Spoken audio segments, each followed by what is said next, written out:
Good morning and welcome to Ask DeAnna Anything, where you can ask DeAnna any questions you have. Nothing is TMI.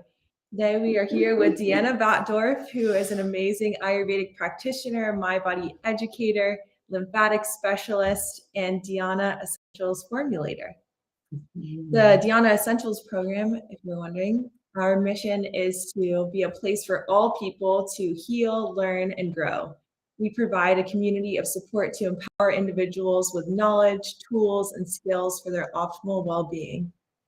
And today I'm Abby Camille, and I'm here as the moderator. And we have a very exciting day today because I had many of my friends submit questions, and they all just submitted them to me very recently. So DeAnna has no idea any of these questions that are coming at her today. So it is going to be just a live show where you are getting the straight truth and authentic reactions of DeAnna to your questions. Thank you for being here today for this podcast. Yeah, this is going to be fun. I'm really quite spontaneous, so it works for me to, just what does my head and my heart feel, and what plants come in. Sometimes those spontaneous moments and those things you don't know, and then you have to answer to them, really give you that sensory. Do I hear something? Do I see something in the question? Do I smell a plant? Do I taste something in my mouth as a food and a medicine? And, how am I touched by the question? So, we have all the senses, and it's really where we make the most powerful decisions. Sometimes our head, hey, great to have it, love intellect, love my heart, love my innate knowing and what's my heart's truth. And we speak in between that space. That's all our communications with ourselves, with each other, and how we are, really representing who we are. And those senses are powerful. So hopefully this just opens up a container right now for everyone to really kind of think of their senses a little bit more today, and maybe even in the next 2 weeks until you join us again. Just what is it to have a focus and an intention, and how do you sense things? Because I think we forget that we talk inside our brains and we just need to listen. And sometimes, oh my gosh, the things I could be saying to myself, I end up literally putting my hands to my heart and being like, I need to apologize to DeAnna. Like, that was rude. That was not nice.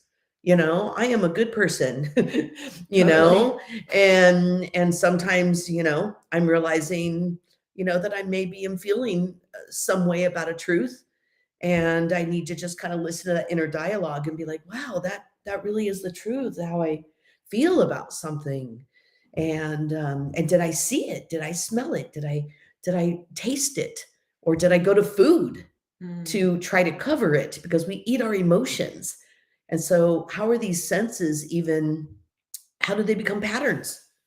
And how do they become how we then represent it with our imbalance? So that's really what every one of these questions is going to be about, is like something that is deeply affecting somebody enough to look for advice, or maybe they've been struggling with it for so long that they're like, am I ever going to get an answer? And we sometimes just need to sit and listen, and then see what the truth is. So I'm excited to see where this takes us, but may everybody think about their senses a little bit more. In Ayurveda, they're called the jamindriyas. And then you have the motor, the action, the motor skills, right? Our motor organs, being able to move and grab and, these things. And they're called the karmendriyas. The word karma, let's remember, is not a bad word here.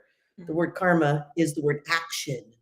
And there is rightful action. And it's more important to consider rightful action than it really is to be thinking about, everything is wrong in that word. We want to look for wrongful action, turn them into rightful.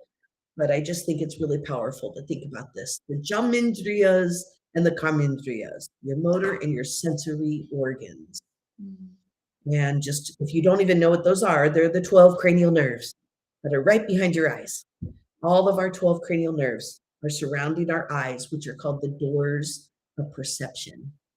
So it's also allowing you to look into your doors and to look into other people's doors and have understanding and start making really choices and decisions according to your truth and who are you. So my last little piece before we go into these questions, because I'm just feeling inspired right now, is please remember out in the world that if you are in control of your choices, that actually means that everybody else also gets to choose. And that means that we really need to have more understanding of one each other's choices. We don't have to have everybody making the same exact choice. We need everyone to be conscious about their beliefs and what their choices are. And I think that's just a really important thing for us to remember in the privileged world, is like, if you get to choose, everybody gets to choose, you know? So maybe we need to use our sensory motor organs and really listen to how we're speaking to people outside of our choice, you know, and still keeping it respectful. You know, somebody's choosing something different than I'm choosing, you know, and can I still, you know, love them, respect them, honor that they're standing strong in what they believe in, which is the same thing I'm doing, which means then we're connected. So really keep that in mind, you know. There's just so much push, pull, and, you know, teasing that apart and wanting everyone to kind of like come into my circle. And it's like, okay to have a whole bunch of them, a whole bunch of communities, you know, and everyone's going to have their own piece, you know, in what they're providing. Wow. So Thank you for all those beautiful calls to action. It's really so potent to hear. And I think that sensory piece is so beautiful, because I think for many people, it's hard to learn to trust your intuition and to learn what your intuition is. And so I love that idea of tuning into your senses as like, what is the taste I feel about this? Or what is the feeling, or what is the emotion that's coming up? And then tying that into your actions. Like if something doesn't feel right, then not acting that way. Or if something does feel right, then doing more of that to really bring that goodness into your own body and into the world. So yes. Yeah. so with that, we'll dive right into some questions. Thank you all for your great questions. And I see that we have a couple from Noah via the chat box, so we could start with that. Thanks so much for tuning in. So Noah says, I have two questions. Can you talk about Dinacharya, specifically about the Vata, Pitta, and Kapha times of the day, and how to use it to our advantage? Okay, that's really great. So Dinacharya is the concept of daily routine and the things we do to take care of ourselves throughout the day. And it is connected to another word called Kala, and Kala means blueprint or timing. And it's also the word for destiny. You know, things happen in their right time, you know, even when they're hard to think of them that way. You know, so that can have its challenge. But Dinacharya is our daily routines. And it is really what we all are now calling self-care, and what I have also called self-care for quite, you know, many years. The things we do for ourselves. There's some interesting timings during the day. I think one of the most interesting timings in the day is afternoon, basically from 3 to 5. And honestly, even 1 to 3 and 3 to 5, like right in that timeline. Every 2 hours, we're in a different organ. It's called the biorhythm clock. Y'all could look it up online and you'll find it. It's in Ayurveda and it's in Chinese medicine. And I think there's even a few other traditional medicines that have the same biological biorhythm clock. And I teach this. You come to Portugal, you'll learn all about it. But yeah, the afternoon, and it's bladder kidney, and the kidney is the big one there. And that's where, you know, it's the oceans of the body, you know, filtering your blood and keeping your blood pressure really stable. And if we get tapped out at that 2 to 5, that is definitely, you know, a time when you're going to run on adrenaline for the rest of the day. So we have to replenish at that time to make sure that our tides stay high. And that means that you stabilize your your blood pressure, because that's what your kidneys do, filters your blood and then pumps it to the heart. So kidney is heart health, and that happens through blood pressure. And FYI, blood pressure is based on water volume. Tides are low, less pressure. Tides are high pressure in the environment, same in your body. So that is a really important one. And if you think about many cultures, and I'm going to go back to Portugal because it's still alive and well there, which is siesta. And that is the time in the afternoon. And when I first started going to India, which, oh my gosh, I'm realizing was 30 years ago. I thought about it yesterday and was all, what? I can't believe that. I was 23 and I'm 53. Like, it was mind blowing. I was just like, whoa. And that was a really big deal there. You know, you don't see it as much anymore. You can feel just like a lull in that part of the day. But I mean, everything used to just boom, close up, couldn't get anything to eat, you know, even chai, you know, everyone's sleeping. And that was smart. That's a really smart thing that we gave up. So that's a really smart time for a power nap. It's a great time to think about some like either young coconut water or maybe some Atlantic gray salt for some electrolytes, or maybe even just a multi-seeded watery piece of fruit, you know, like some grapes or watermelon or kiwi or berries. And the reason for that is because where we have multi-seeds, we have multi-enzymes. And that's where the electrolytes, you know, that's where you're really going to see it. And the darker, like a plum or blackberry or blueberries, the darker that piece of fruit, the more minerals and electrolytes we have there as cooling agents. So I think that right now, instead of me trying to, you know, tell you the whole biorhythm clock, you know, and I may not get it right just from full on memory, but that is the most important one. And then another one I'll mention, and we'll see what the other questions are, because we've got a lot today. But the others I would mention is kind of our morning and night routines, right? Because sometimes we're just so busy during the day, you're like, oh, really? Stop and take a nap? Like, oh yeah, my boss is gonna love that. You know, I'd be okay with that, by the way. You do what you want, you make your own hours anyway.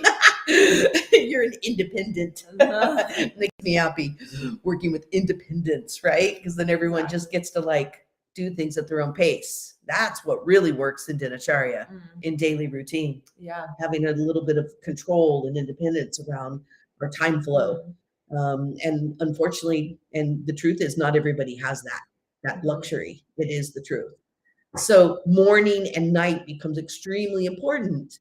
And if you want to be in good circadian rhythms, because that's what the biorhythm clock's based on, you want to get up really with the sun, and you want to stop your day when the sun goes down. So right now you get a little bit longer day, and then other times, depending on where you live, really, you know, sun goes down, but it naturally does that, you know, earlier, whether we change the clock or not. So what is it to wake up with the sun, which is to wake up with your brightness and with like the light of the day. And it's one of the things that is like, that's how we hold that light through the day. And if you have a hard time sleeping, sometimes you have to force a wake up, and it becomes an early stage dinacharya. Like, how am I going to help someone to even get to a self-care routine? That's sometimes challenging. I can write all kinds of stuff down on a piece of paper. Is somebody going home and doing it? They might need to see me a few times before they integrate, because they have different patterns, the new pattern. So how do we even just start with that, like, you know, waking up at 6 and really letting it kind of unfold? And the biggest one is that morning walk, whether it's yoga outside, whether it's a literal walk or a little uphill if you feel like you need more cardio. Getting outside, even if you're going to say, I live in the city, I don't have that, you know, I don't have nature all around me. I'm like, but you could still walk outside. You could still go outside no matter where you live. You're going to leave your house eventually. There is an outside. So you got to use whatever you got, because we put all these little obstacles in our dinacharya, in our routine changing. You know, well, I don't have nature like you, someone will say. And I'll be like, but do you have a block you could walk around? And they're like, I do. And I'm like, you got to enjoy what you got, you know? And I think that's a very important, piece of like, how do you have a little quiet in the morning, some cardio, some oxygen. And a really big one in that morning is doing nadi shodana, which is alternate breathing technique. And you do it when you sit up in bed. So you sit up in bed, there's two things we do, or I've been taught to do. And this was some of the first things I learned when I entered the ashram. And you sit up in bed, you see which nostrils open, you start with the open nostril, and you do alternate breathing technique, nadi, shodana. And then the other one is you do ujaii, and there's something called primal ujaii.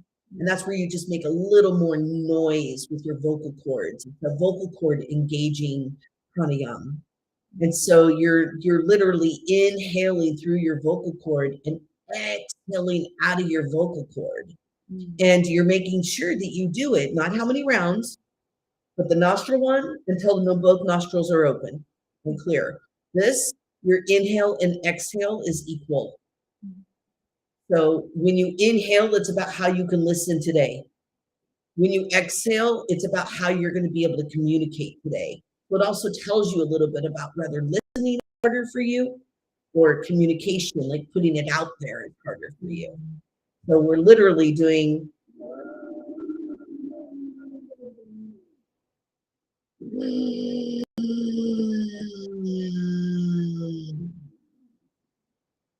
some people can't even get that. I always go, that's how you're going to practice.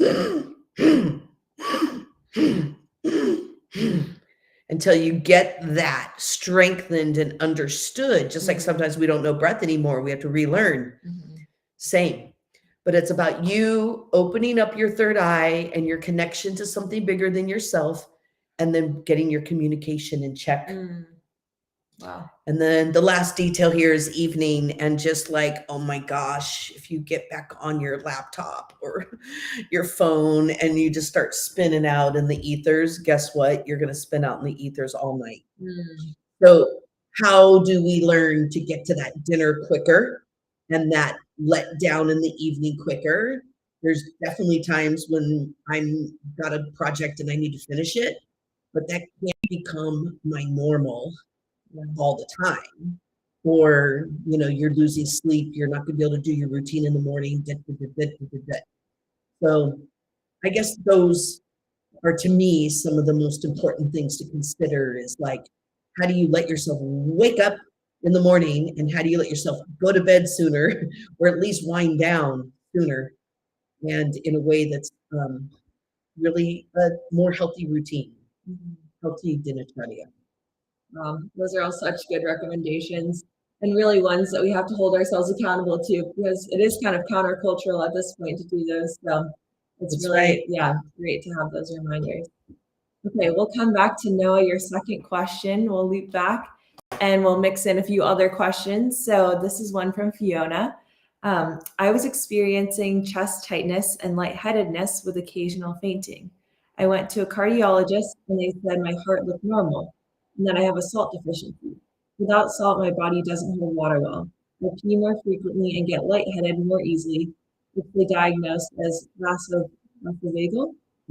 I eat salt to taste with all my meals, which is significantly more than most people, but I've been noticing a strange feeling in my kidneys. How can I support my cardiovascular system and meet my mineral and hydration needs without hurting my kidneys? Okay. Oh, this is so right up my alley. I know, this is your favorite. When Fiona asked it, I was like, yes, you're going to love this with the salt. I'm like, okay. And then some of you have been around me for a while are like, oh, here we go again. But it's so important, and it's a great, great question.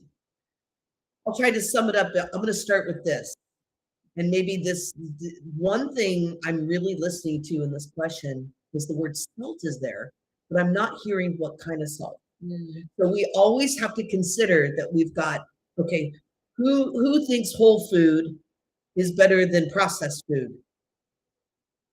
Okay, great. We got one. So when you look at salt, you have to remember there's processed salt and nobody needs it and it's not going to get you anywhere. And then there's electrolyte straight from the ocean or a river I'm not into as much mountain salt because it's being stripped and it took millions of years, but ocean name and river name. If that salt has a name connected to it, Celtic, right? Mediterranean, these are all the ones I have. Cyprus, Atlantic, French velvet, Peruvian pink. These are all salts that are unprocessed and they're still in their whole food form. And FYI, salt is the only edible crystal in the whole world. Yes. Wow. The only edible crystal in the whole world. And sodium and chloride in the wave water hit magnesium and potassium and calcium in the earth. And when those collide is when we make this electromagnetic current, the positive and negative ions, just like electricity. You got to have a negative and positive, and it creates that reaction of those minerals, those electrolyte minerals, which are called essential electrolytes. That's why we always eat salt to taste, because we know how much we need. That's why our Ayurveda made it the word lavana, which actually means greed. Cannot eat one potato chip. Can you? Yeah. So when we want salt, we will do anything to find it, and then it may not be the right kind. So we have to make this differentiation. Are we talking iodized salt and you're kind of hanging out with that, or table salt, or the word sea salt? Sea salt is unrefined, but it's rinsed. It's not an electrolyte. So don't be fooled by that word sea. I need to know what sea. What sea is it from? You can see us in the restaurant. Excuse me, what sea is your salt from? Oh, don't even bother in a restaurant. You are not going to like. Yeah, gotta make that food at home. Oh man, yeah. You're not getting good salt. When maybe they feel great that they're doing sea salt, So, and perhaps some of our, schwanky schwank restaurants are, using beautiful like Maldonado salt, and you know what I mean? Just because it, they're going more for the brightness and the flavor of a true salt, So this, I think, is probably the most important thing in this question is like, I hope you're not eating salt all you want and then it's processed salt, because that is so not helping you. It is going to hurt your kidneys. You might even start getting edema or bloating. You might start getting bleeding gums. These are things people get from too much table salt, the wrong salt. Sometimes even skin rashes. But definitely cramping in the kidneys. So I have to ask this question because I know that gray salt in the right amount to taste, or a Peruvian pink salt, would never do that to the kidneys because it's a true pure electrolyte. And so it's only going to help you to not have frequent urination. It's actually the first question. It's what I tell clients when I know their kidneys are tapped out and maybe they're not getting good electrolytes. I'll kind of say, do you have frequent urination? Do you get sciatic pain? Do you have pain in your hips, stiffness in your hip, or stiffness in your knees? Because the kidney meridian runs right, bladder and kidney run right through the knees. And so I'll ask questions about the lower body to see what's going on. And once you get on that gray salt, half a teaspoon, Atlantic gray salt. You want gray right now because you want more magnesium. It's one of the building blocks of electrolytes. That's the beauty of gray salt. That's why I talk about it so much. Pink salts are more cleansing. So there's that. But it's a half a teaspoon first thing in the morning, warm water, dissolved in warm water. And then again in the afternoon, any time of day. That's when people are going back to the coffee house. They're buying chocolate. They're looking for something for some energy, but we just need to know to pick the right, do the right thing. So I'm having a hard time thinking. I would be very surprised, but we'll see what Fiona has to say. But I would be very surprised if she said, no, this is happening with gray, Atlantic gray, or Celtic salt. And that would be probably a really great differentiation for her, since she's being given some permission to eat salt, and we just want to make sure she's getting the right kind that's going to really serve her. And by the way, electrolytes are what do build our water volume. So instead of peeing that water out, it allows that water to build. Mm. And when it gets to a certain healthy pressure, not high blood pressure, but when it gets to a healthy volume of blood pressure, then that's what pumps it to the heart. So maybe she's getting a little tachycardia because the heart starts kind of freaking out, and the adrenals get a little more elevated because the kidneys are tapped out. And so we're in survival, and it'd be nice to, you know, help to feel different. And this is a person, low blood pressure is a person who gets dizzy, you know, who gets heart flutters, ends up kind of getting cardio, you know, labs, and like they find nothing, and then what? And that's kind of sounding like that's exactly where we are here, because we just don't even know kidneys are connected to the heart. Exactly. We don't know whole salt is the edible crystal of the world. Like they're at our disposal, made by water and earth colliding. Oh, that's just so romantic. It really is. It's beautiful. It's really it's romantic. Like this connection between the elements. And I never thought about that blood pressure being connected to, we always hear like, don't eat salt if you have high blood pressure, but I've never heard like why. And it makes sense that it's about your body's capacity to hold water. That's right. So this Very is all important. really making sense. Thank you. I have an amazing little ebook for $5.99, I think, that's all about water, electrolytes, and a few things you can do that are for kidney hydration.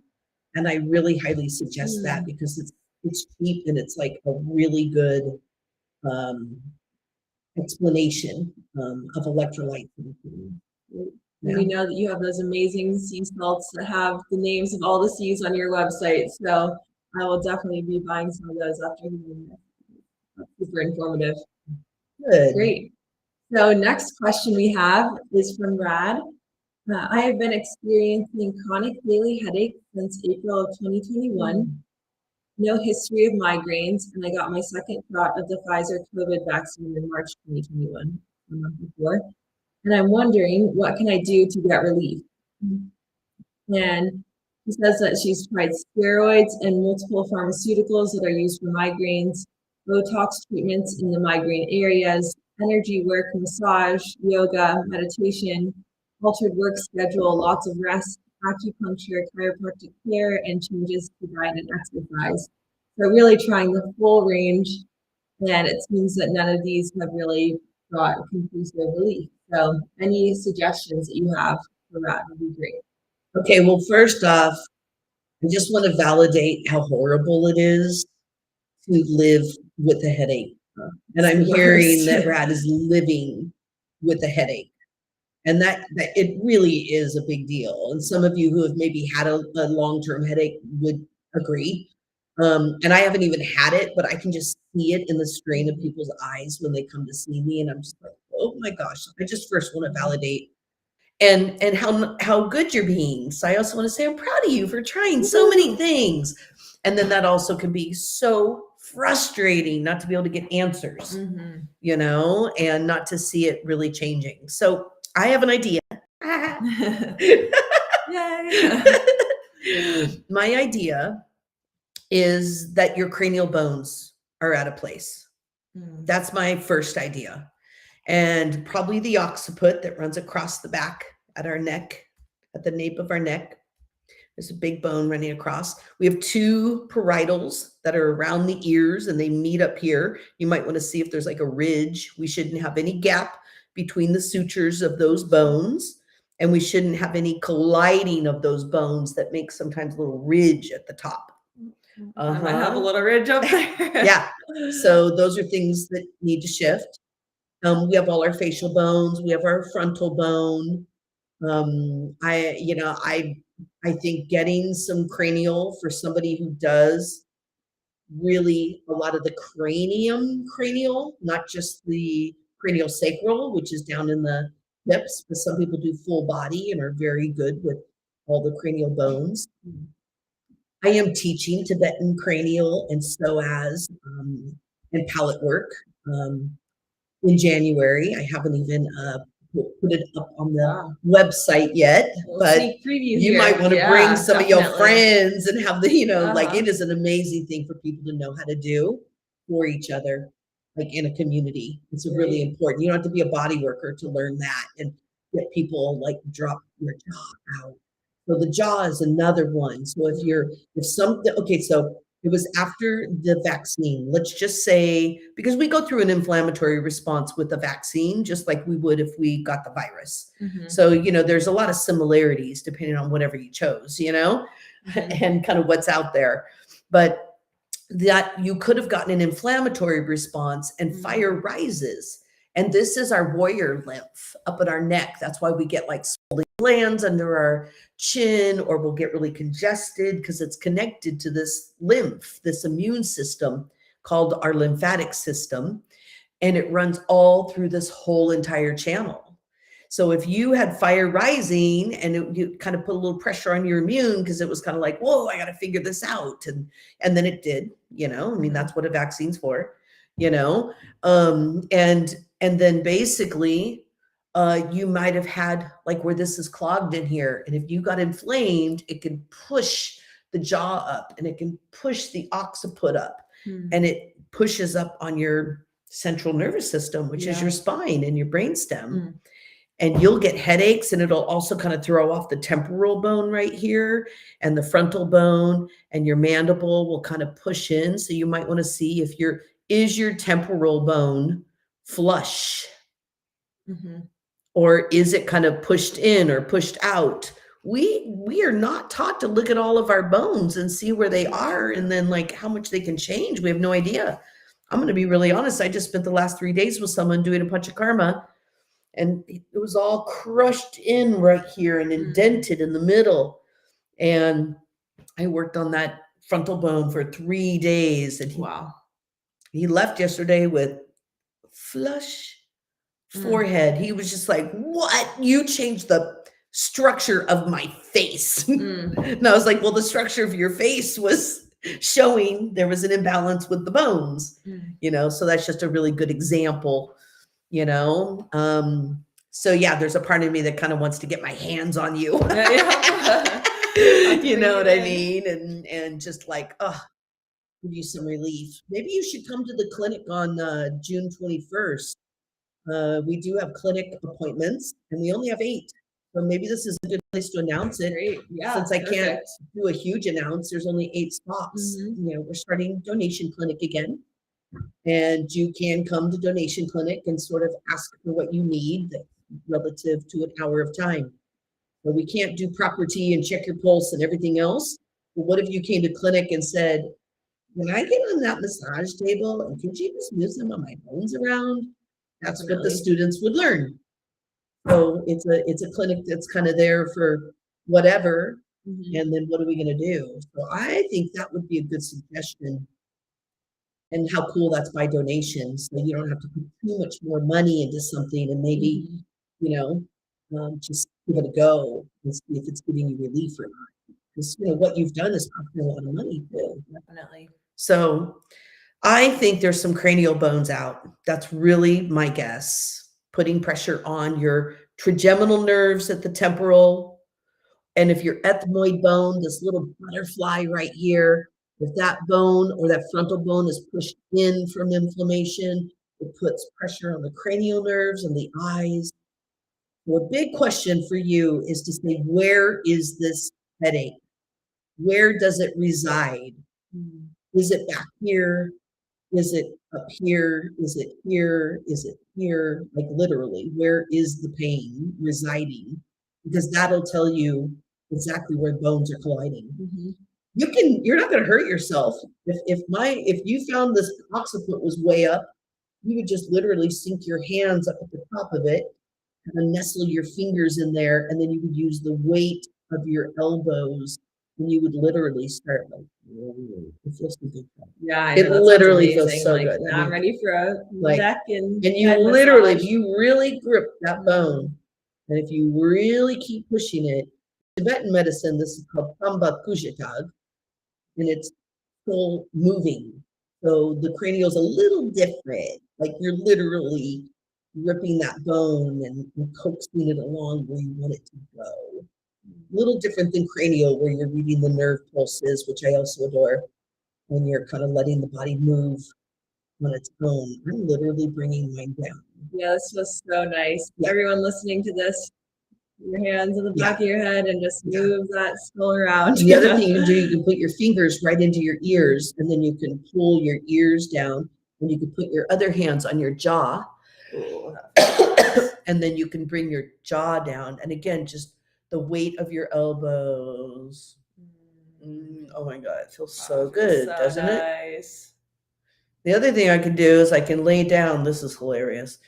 I can lay down. Say peanut butter and I'll show you.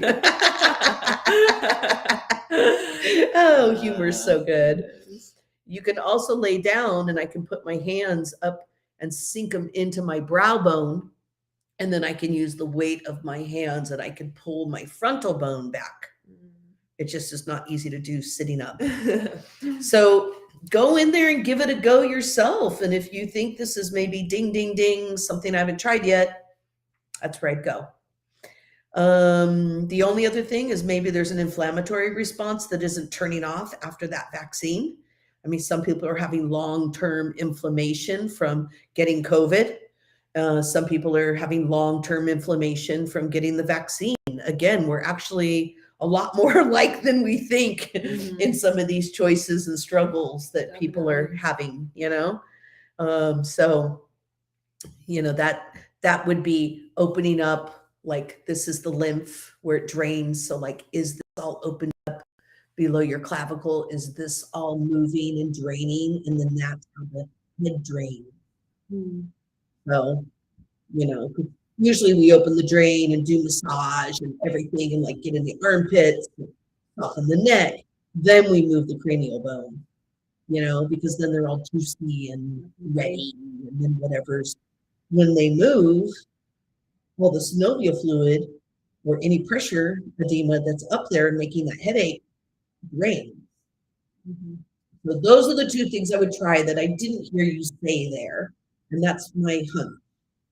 Great. We'll have to spread the word on that clinic. It sounds like an amazing opportunity for you to come in, Rad, and hopefully feel some relief. Maybe these 7 friends. Exactly. I think so. Just bring them everyone. There may be, our clinic might be full after today. I think so. Awesome. Well, thanks for going through all these. We have a few more. So this is awesome. Just sending out the word to all these loved ones. Okay. Next is from Annie, a shorter question. Any recommendations for treating seborrheic dermatitis? So, yeah, seborrhea is kind of connected to psoriasis and kind of this idea.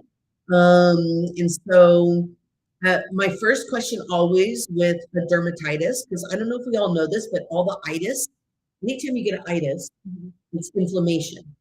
That's what that word means in the medical realm. So dermatitis means skin inflammation. And seborrhea basically means that it's like, there's some scaling that's down a couple layers in your skin, and sometimes it causes a thickening of the skin. And they do now put that in autoinflammatory disorder, which is different from autoimmune. So we're talking about inflammation again. I'm going to go back to that drain. Are your lymphatic drains open? But the biggest question I always have for someone is not just this word and we're going to treat it. The most important question is, where is this happening?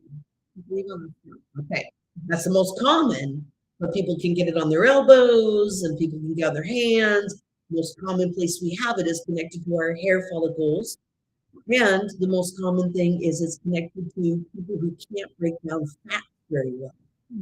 So what I usually do is I get them off all saturated fat.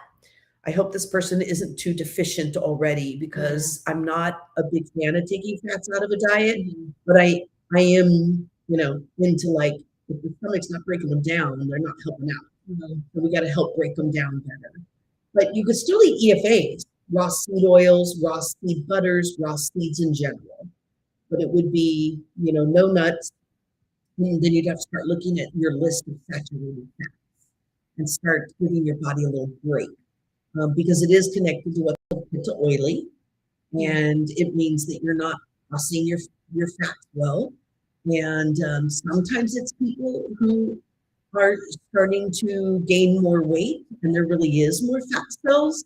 and it's just showing there's a certain amount of congestion in the body, but that's not always true. Some people don't have that relation to their body at all. It's not about more fat cells, and it's more that there's fat that is sitting around in the small intestine or attaching to the liver, you know.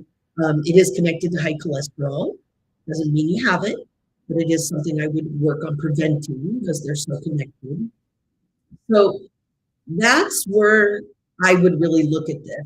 Like, if you took all the fats out of your diet, and especially those intolerant acid foods like nuts and maybe even perhaps meat, those would probably be smart. Maybe stick with fish or lean meat if it's really a part of your diet. But if you could take a little break from that and go, you know, veggie, watch your peas, even watch your avocados if they're like a couple a day or they're a go-to. If you have like an avocado every day and 2 eggs and some meat, that's a lot of fat actually in a day. And I'm not even trying to always avoid fat with people. You know, I'm more trying to help people to trust them, you know, more than anything. But I do know when maybe that stomach is cold and not breaking it down. The 2 things you can get occiput and pinch it on your tongue before and after meals. It's a spice that's going to be very sulfury. The next suggestion is sulfury too. Call it a muck. That's black sulfur salt. It's a very cleansing. Both of these are like hydrochloric acid, building the stomach fire, helping you to cut through grease, you know, and break your fats down, because you don't want to be fat-free forever. That's actually detrimental to your health. But you might need to kind of like rev up your stomach, give a little break. That would be my first step with that. I also think if that doesn't work, or if that's not ringing true to you, there's a lot of connection to seborrhea, psoriasis, and eczema that I have found that I don't see a lot of people talking about, which is heavy metal toxicity. And I totally see the connection, like over and over. So those are things where, you know, you start, you know, heavy metals are, unfortunately, they leak a lot of the vitamins and minerals that you're eating. And then they kind of use that, you know, and suck that energy out of you. And they cause a lot of deficiency. And it starts showing up in that, like, you know, inflammatory response in the skin. So that may be one of those like, why not get a heavy metal panel if you have a doctor who will give you one? You want a full spectrum panel. Otherwise, they're going to be like, let's check you for lead and mercury. And then you don't get a whole panel. So you want like a whole heavy metal panel, you know? And if you don't have a doc, I believe, I could be wrong, but there's a lot of lab companies that now are just online, direct. And then they're also not public domain. And with HMOs and doctors, they, you know, there's a whole history being created. So I like to consider that because I like my sovereignty and I like my privacy. So I like some of these private lab companies where it's like I can have them send it to me. They tell me what to do. I send it back and they give me these comprehensive, beautiful write-ups. And they're private. I should be able to check what's going on in my body without like that being, you know, reported for the rest of my life. I mean, you know, what if you're checking your chemical imbalances and then all of a sudden you're known as chemically imbalanced, and you know, and that's just sometimes not a fair, it's not a fair call. So I like the online labs for that reason, and you can look them up and you'll find them. Yeah, awesome. Yeah, thanks for all those suggestions. And I feel like those will be a good variety of options to try, especially because, you know, Annie is a very slender person, and it's hard to imagine that the too much fats or oils is necessarily a part of this. So I'm sure that there's potentially different angles that are good to investigate. Especially all those like warming the stomach. I could imagine for her that being really helpful when like really being able to digest those fats and integrate them. Well, I have one more, and I know we have more questions. I have an oil called Mahanarayan. I have to tell you, you got to gua sha your scalp. It'll be a game changer. You put the Maha Narayan on there, and what I would do is I'd Kala Namak, like a teaspoon of Kala Namak in your palm, put a bunch of Maha Narayan and just mix it together and pack that on your scalp, and then gua sha like crazy before you go to bed. You know, maybe a pillowcase you don't love, you know, or a towel over it because you're oily. And then you can wash it out in the morning, but you could wash again in the morning, and you would be sloughing all that off and making breathability for your scalp. Very big part of it. That's a great idea. And all those different herbs and the gua sha, the kala namak can all be found on the DeAnna Essentials website. So if you're wondering what is kala namak, you can always find all these great asafoetida, Mahanarayan, all on the website. And look at my labels online, because my labels are super educational. And every label, if you click on it, the label comes up. And then you can see, like it says why you would want it or how much you might use and different ways to use it. So keep that in mind too. Yeah, this is awesome. The marathon continues. The next question. Okay, from Miles. About 4 years ago, a wart developed on the back of my hand, and someone told me to treat it by soaking it with apple cider vinegar and covering it with a bandage. That made it black and fall off, but it made it come back with smaller warts in the surrounding area. I've treated it multiple more times. Each time it comes back with more clusters of warts. Any suggestions? And then one other fun part of the story is that one time his grandfather bought it off of him for $1 as a psychosomatic, like sending the wart away. But unfortunately, that did not work. I love that. Yes, this is one of my favorite stories. Okay, that was cute. Okay, so I'm really into suffocating wart. There's all kinds of essential oils for warts, but most of them are really heavy hitters. And if you use them daily or if you overuse them, they're also, you know, plants that we might know as naturally abortive, and they may change fertility for any gender, anyone on a human level. So I just like to be very, you know, that's one place I'm conservative. Definitely. The only place I am conservative, you know, is just, and I don't see them like, it's gonna work within 2 weeks, so it's worth it. So I wish I could tell you those essential oils. I'll tell you only one, Himalayan cedarwood, because it's safe and you can do 6 drops twice a day. And what I think that might be some good aftercare, but I am gonna tell you, you were on the right track, and I think you need follow through. And what that means is I'm all about the duct tape and suffocating the wart. Nice. Because it is a virus, you can suffocate it. If it doesn't have oxygen, it doesn't grow. What's happening is you're not seeing a wart anymore, so then you're not suffocating the area anymore. And you didn't, there's more under there that didn't get, you know, choked out. So I'm going to suggest you duct tape for like even like 3 weeks or 4 weeks beyond the wart showing itself. Wow. With anything underneath it or just duct tape? You could do the Himalayan cedar. I love the apple cider vinegar. I think you could be soaking it in apple cider vinegar. You could be putting that cedar wood right on there and then duct tape it over.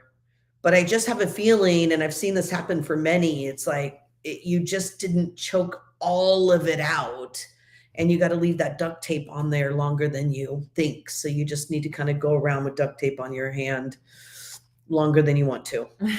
That's really honestly, cool. Yep. You know, there is a chance that you have the wart like virus that is more like gotten into your bloodstream and it is cropping up. But usually if that's true, if it has gone systemic, you'll be having warts coming up in other places. And I don't hear you saying that. So the fact that it's still localized to that one area, why do I think it's right here? I think it's along here. It's along here. Okay. Yeah. There might actually be, but I think you're just going to have to kind of stick with that longer and choke it out. Nice. And the Himalayan cedar might really help. Yeah, those are great suggestions to try. And is the Himalayan cedar on your website? Oh yeah. Awesome. And that's not easy to find. And I have a beautiful one. Love it. Perfect. Great. All right. Next question from Joy. He sent me a picture with something called purpura, which is because it's from steroid injections that can be from steroid injections that I used to get but stopped in February and was hoping that they would clear up. So it's these different purple spots along her leg that come from steroid injections. So any ideas of things that might help? Because it's not painful. Yep.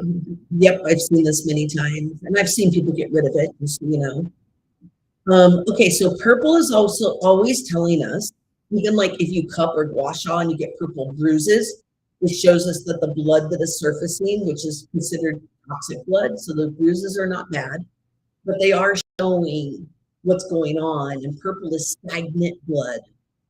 Okay. And steroids are super, super anti-inflammatory. So we know them as anti-inflammatory, but they're like downright might make you go cold. Like control all your fire, take out all your fire. And our lower body is you know, a huge part of our circulation. Yes, it's everywhere. But you know, even people with low blood pressure, they'll have more of their water or more of their weight in their lower body. I'll usually know someone has more low blood pressure or more stagnation or blood flow issues, even by our structure, because we all are walking around showing our issues and showing our strengths. You know, it's interesting how everyone else sees our strengths more. Yeah. And we see our issues, but we're just kind of walking, you know, at maps. So I would wonder about that. But this is another gua sha. This is salt scrub.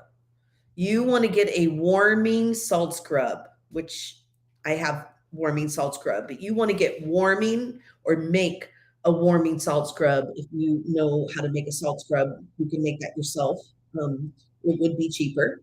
But I make a beautiful one, and it's all about building circulatory. This is another Mahanarayan job too.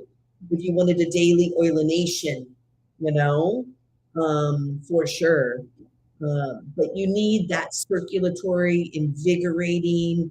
You need to like turn pink, get a blood glow, you know, like we all turn pink no matter what color we are, but sometimes that's a little more challenging according to whatever color. So remember that is really that blood glow that we all get, you know, in our skin that shows that blood is to the surface. And you want to just like work it and get that beautiful, beautiful blood flow come to the surface with salt scrubbing. And then where you purple is where you're stagnant. And then your other, you know, parts of your body that are just showing your normal skin color around it are showing you that it's not as effective. So you want to gua sha around those purple little spots. And you want to kind of get everything opened up. And you want to make sure your hips are opened up. And you want to make sure the back of your knee is opened up. And I have a really great other ebook, which is our lymphatic ebook. And if you're not in my contacts, all you got to do is go on the website and it'll prompt you to become somebody who's one of our contacts. And I think you get a free lymphatic ebook right now. Everyone listening should do that. Yeah. Yeah. And I mean, that's like 101. So I've got my water ebook, Electrolytes 101.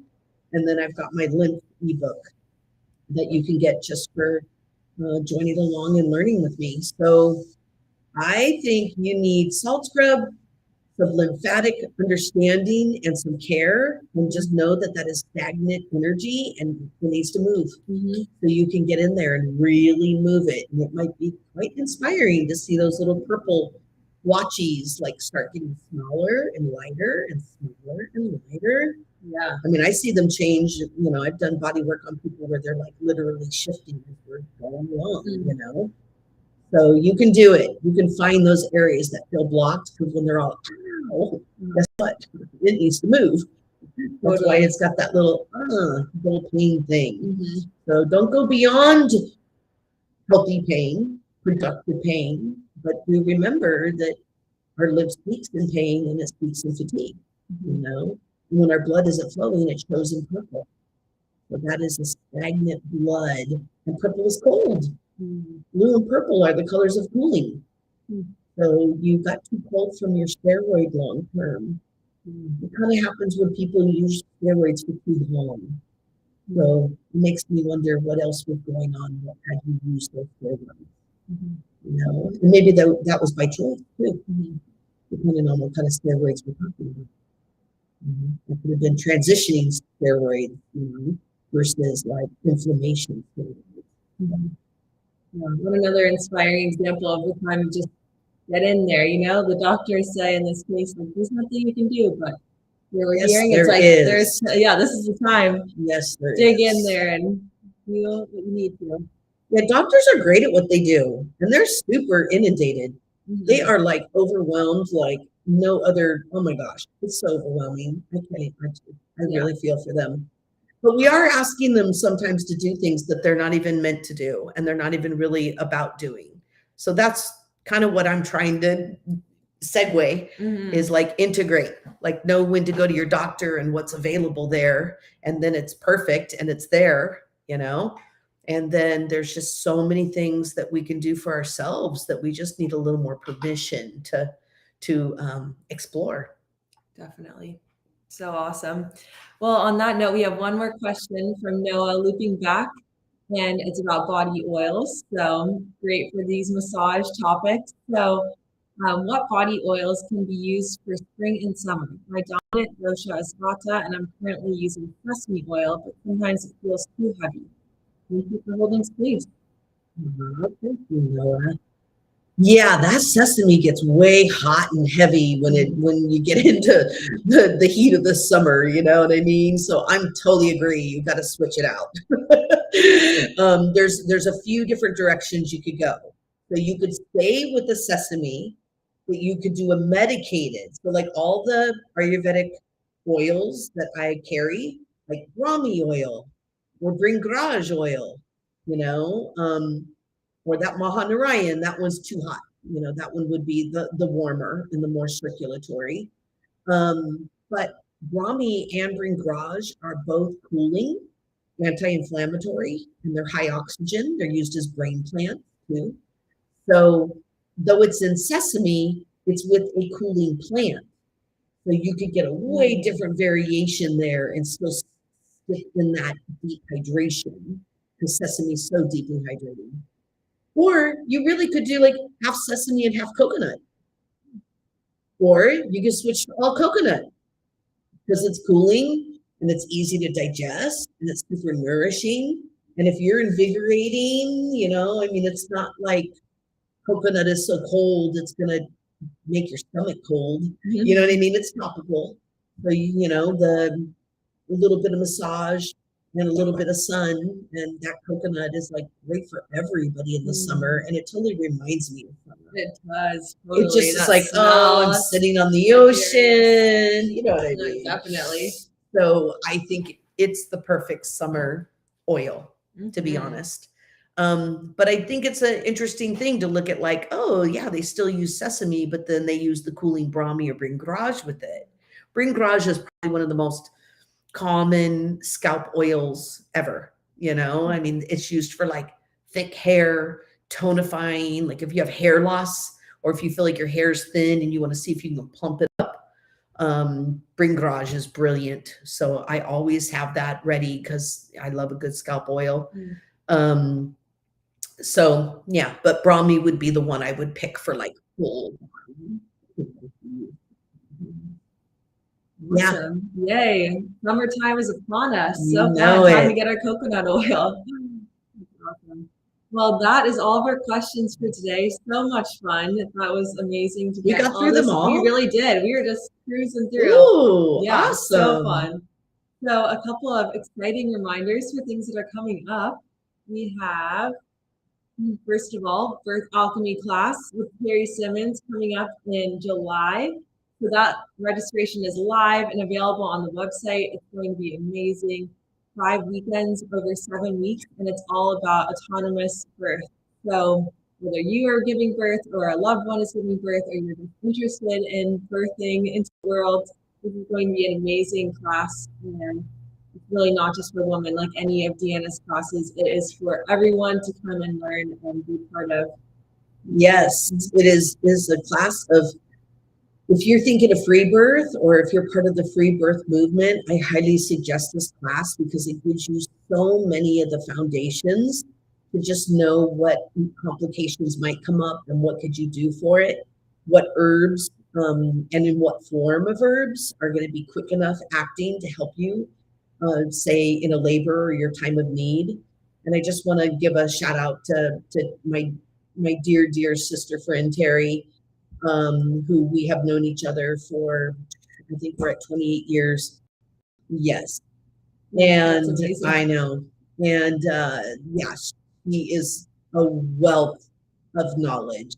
And she has been doing autonomy birth, home birth, radical home birth processing, like her entire career, her whole life, since she was doing anything. She is brilliant. And she just really has such a beautiful diversity about her. And the two of us put together, it's like anything goes in our class. So that's another place where there's no TMI, and there's no, you're on your own because you're the one who has a womb. We try to be very, very appropriate about, like, there could be a partner involved, and there's conversations of like, what if you're single and there's not a partner involved? What if you're a more diverse family unit? And just how do you really use your team wisely that's around you? Because that's what we do, is we build villages for these babies coming through. Definitely. And it starts with a pregnancy. Or even wanting a baby, if that's where it started. Some people it starts with, I'm pregnant. Sometimes it starts with, like, I've been trying for 8 years. So yeah, we'll be talking about so many beautiful things. So, building the village, and what a beautiful person to have as part of your village. Okay, so next is Portugal. So exciting.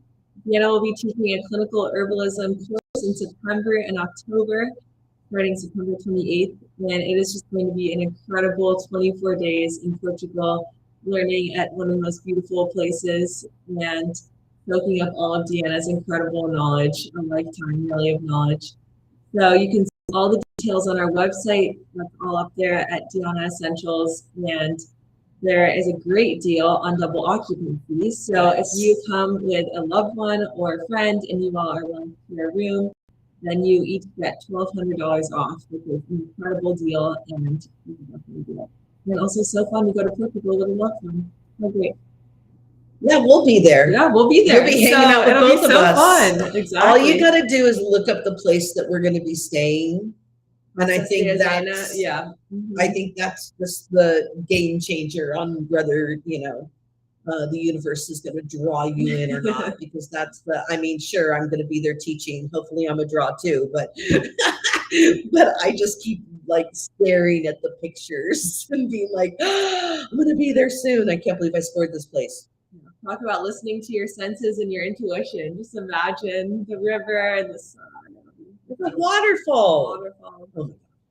And then lastly, we have an aromatherapeutics course that DeAnna will be teaching along with gathering time at a beautiful, I believe, 60-acre farm in Petaluma, California. And it includes distillation and hydrosol and all and every question that you can have around aromatherapeutics, which is one of DeAnna's specialties. So it's going to be a very special class in August, the 26th through the 28th. Yes. We are going to do a steam distillation and a hydrosol process. And I will talk about all the plants. And we're going to be doing a lot of formulation. There's going to be a lot of Q&A because I already know the group of students who already kind of made this happen. They're hungry and they're kind of like, what do I do for, what can you do for Hep C? What can you do for, COVID? What can you do for everything? So there's going to be a lot of blending and formulation process, and that's where I really shine as an alchemist. So you too can learn how to formulate and blend. And I think it's a very nice thing to be able to do. Yeah. An amazing chance to ask DeAnna anything in real life. Great. Well, any concluding thoughts? No, I'm really enjoying doing this with you. Yay, me We're too. making a This good is so fun. team. We are. Keep submitting those questions. That was so fun. Thank you for everyone being vulnerable and open and sharing those questions. It was really beautiful to hear what you had to say, and I hope that all those suggestions work for you. I will say one last thing. I'm going to be at Spirit Weavers on the moon session, which is not the weekend right now. The Spirit Weavers is happening right now, but it'll be next weekend. So if you happen to be going to Spirit Weavers, you should come to the areola, and that's where we're doing all the breast checks. And I'll be hanging out there for most of the weekend if I'm not out shopping and seeing what else everybody else is doing. And yeah, so maybe I'll see you there. Great. Well, thanks so much, Adios. DeAnna.